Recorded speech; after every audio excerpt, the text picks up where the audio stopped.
मधुमिता की इस मुस्कान के पीछे का दर्द कोई नहीं जानता। 16 साल की शादीशुदा जिंदगी में उन्हें प्यार की जगह मिली नफरत, भरोसे की जगह मिली शक की चुभन। टूटे ख्वाब और डूबते अरमानों के बीच कहीं न कहीं एक उम्मीद कायम थी कि बच्चा हो जाने के बाद शायद सब ठीक हो जाए।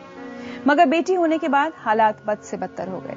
शादी का बंधन धीरे धीरे कैद में बदलता जा रहा था। मगर एक दिन दर्द और तकलीफ की जंजीर को तोड़कर मधुमिता ने इस रिश्ते से अलग होकर आजादी की उड़ान भरी। मधुमिता, शादी के शुरुआती सालों के बारे में क्या बता सकती हैं? शादी जब हुई तब मैं इतना उम्र नहीं था, काफी इनएक्सपीरियंस भी थी और बहुत उम्मीद लेके मैं like a traditional Indian girl गई मैं कि अच्छे से निभाऊं ये रिश्ता। और शुरू से ही बहुत शक करते थे, तो पहले सोचा ये बहुत अच्छी चीज है लाइक पोजेसिवनेस। सोचे मैंने कि अच्छा है कि बहुत प्यार करते हैं इसलिए बोलते हैं वो क्यों ऐसे करते ऐसे करते। लेकिन जैसे दिन गए मेरे को पता चला कि ये एक ऑब्सेशन है, एक डिजीज है और वो बढ़ते ही चला गया। फिर मेरी बेटी हुई तो ये थोड़ा डिफिकल्ट होते गए ना, जैसे हर रोज एक स्ट्रगल हुआ तो ये बहुत मुश्किल हो रहा था मेरे लिए। क्या था? Was he violent also? Violent से वो मेंटल हैरेसमेंट टॉर्चर ज्यादा था क्योंकि मैं कॉलेज में पढ़ाती थी तो ये लड़के फोन करते थे तो उसमें शक, आपका लड़के मेल स्टूडेंट क्यों फोन कर रहे। तो मैंने उनको बोलते थे कि आप वेट कर लो, नेक्स्ट कॉल शायद एक गर्ल स्टूडेंट की होगी। लेकिन मेरे को बहुत ही बुरा लगता था कि आई एम अ टीचर ना and students are always welcome to call me. वो अपनी फैमिली से शेयर नहीं किया आपने? हाँ, पहले नहीं किया, इनिशियली नहीं किया। सोचे कि मम्मी पापा परेशान हो जाएंगे ना, पहले कुछ नहीं बोले।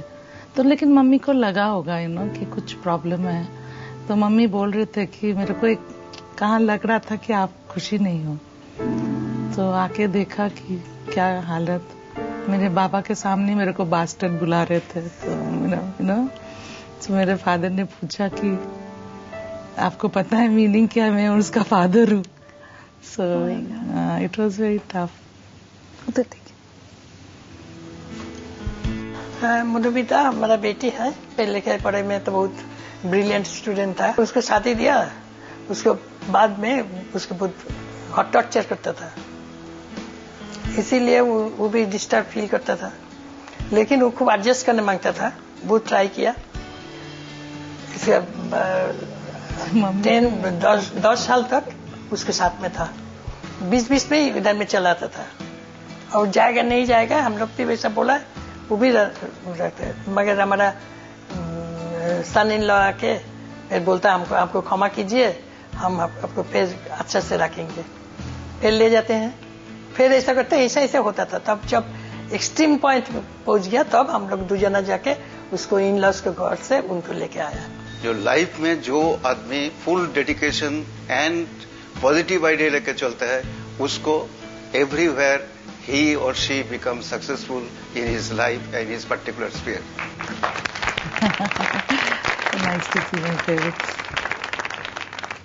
एक कोई बहुत खराब इंसिडेंट हुआ था ना, आपको बंद कर दिया था घर में। वो क्या बात वो थी? बहुत खराब था। मैं यूके से MBA करके आई थी।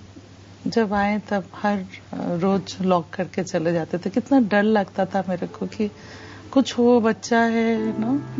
क्यों मतलब आपको बताकर लॉक करके जाते थे आप? नहीं, बता के नहीं, ऐसे लॉक करके। मैं जाके देखते फिर चाबी वाबी सब लेके चले गए। इंटेंशनली लॉक करके जाते थे। उसको पता नहीं लगता था कि मैं ज्यादा एडुकेटेड हो गई। पता नहीं क्या कॉम्प्लेक्स था, समझ में नहीं आया। मैं बहुत कोशिश की रीच आउट करने के लिए कि चलो ना दोनों हम लोग अच्छे कमाएंगे, अच्छा स्टैंडर्ड ऑफ लिविंग रहेगा। पता नहीं क्या हो जाता था। तो वो बहुत ही स्केरी सिचुएशन था। 21 डेज ऐसे में रहा। जब आप वापस आई इंडिया, आपकी बेटी कितनी बड़ी थी? 4-5 साल की थी, छोटी थी और बहुत फ्रेल थी। सोचती हूँ कभी तो घबरा लगे कि कैसे मैं कर लिया ऐसे ना, एक छोटी बच्ची लेके बस, और कुछ नहीं, 2 शर्ट और बस, और बच्ची, यही। इतना आसान नहीं था। आपके हस्बैंड ने आपको आराम से छोड़ दिया?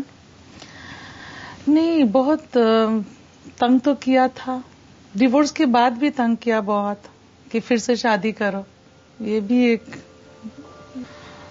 तो मैंने उसको यही बोला था कि प्लीज म्यूचुअल कर लो, you know, I don't, I mean सब लोग बोल रहे थे it was a good for a criminal case, क्योंकि जो किया था मेरे साथ, बट बच्चे के लिए सोच के कि आफ्टर ऑल उनके फादर है, मेरे को जाना नहीं था इसमें, तो मैंने बोला मेरे को कुछ नहीं चाहिए, आप बस म्यूचुअल डिवोर्स करवा दो। बट आपको बहुत लोगों ने बात कही होगी कि एक पढ़ी लिखी औरत, मतलब अगर हम कहें कि डिपेंडेंट है या पढ़ी लिखी नहीं है तो वो इतना बर्दाश्त कर सकती है, बट आपको कोई वजह नहीं थी इतना बर्दाश्त करने की? वही ना कि देखो एक बेटी हुआ, हम लोग को क्या शिक्षा दिया था ना कि जहाँ जाओ एडजस्ट करके चलो, हम लोग को कोई सिखा नहीं ना कि जस्ट कट द नॉट होगा तो थोड़ा खोलो, पेशेंटली खोलो। तो मैंने बहुत कोशिश किया, सो आई हैव नो रिग्रेट्स ना। 10 साल तक तो मैं 10 साल के ऊपर कोशिश किया बहुत। He tried to kill you? एक बार आया था नाइफ लेके, तो मैं वही मैंने सोचा कि अरे ये क्या हो गया, तब मोनिशा आ गई। Then you know, in a way Monisha saved my life. She was a little, so it was a very scary night. Yeah. Hi mom, কেমন আছো? You've been a great inspiration for me, and whenever I'm sad or whenever I'm depressed, I always look up to you as an inspiration. I know you'll never let me down. Whenever I feel lonely or sad, I know you'll always be there by my side. There's a small poem or a gift for you, as a gesture for you actually. So here it starts. I wandered lonely as a cloud that floats on high over vales and hills. But all at once I saw a crowd, a host of golden daffodils. Thank you. I love you so, so, so much. Very sweet. I didn't know this was done.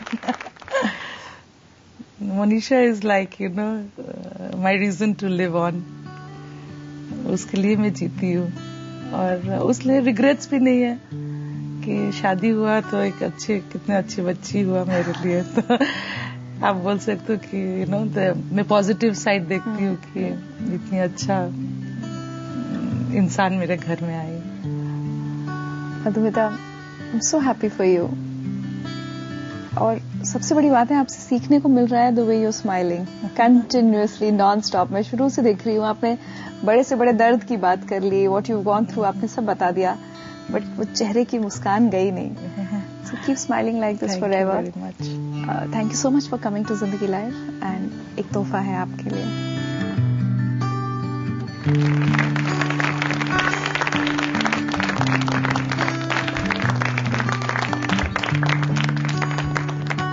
मुझे यकीन है हमारे आज के मेहमानों से मिलने के बाद कुछ सवाल आपके मन में भी जरूर उठ रहे होंगे। कहीं रोजमर्रा के काम में आप इतने मसरूफ तो नहीं हो गए कि आपको अपनी पत्नी के लिए वक्त नहीं मिल पा रहा?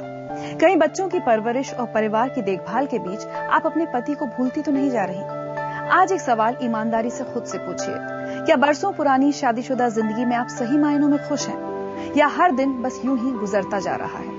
अगर आपके सवाल का जवाब हाँ है तो संभल जाइए, अब भी वक्त है।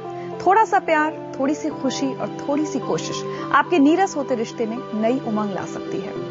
इससे पहले कि जिंदगी के एक पड़ाव पर पहुंचकर आपको भी लगे कि अब आपके रिश्ते में वो बात नहीं रही और एक साथ रहना मुश्किल हो जाए, अपने रिश्ते को बचाने की कोशिश कीजिए, क्योंकि हम नहीं चाहते कि इतने सालों तक एक साथ जिंदगी का सफर तय करने के बाद आप एक दूसरे से कहें कि तुम वो नहीं।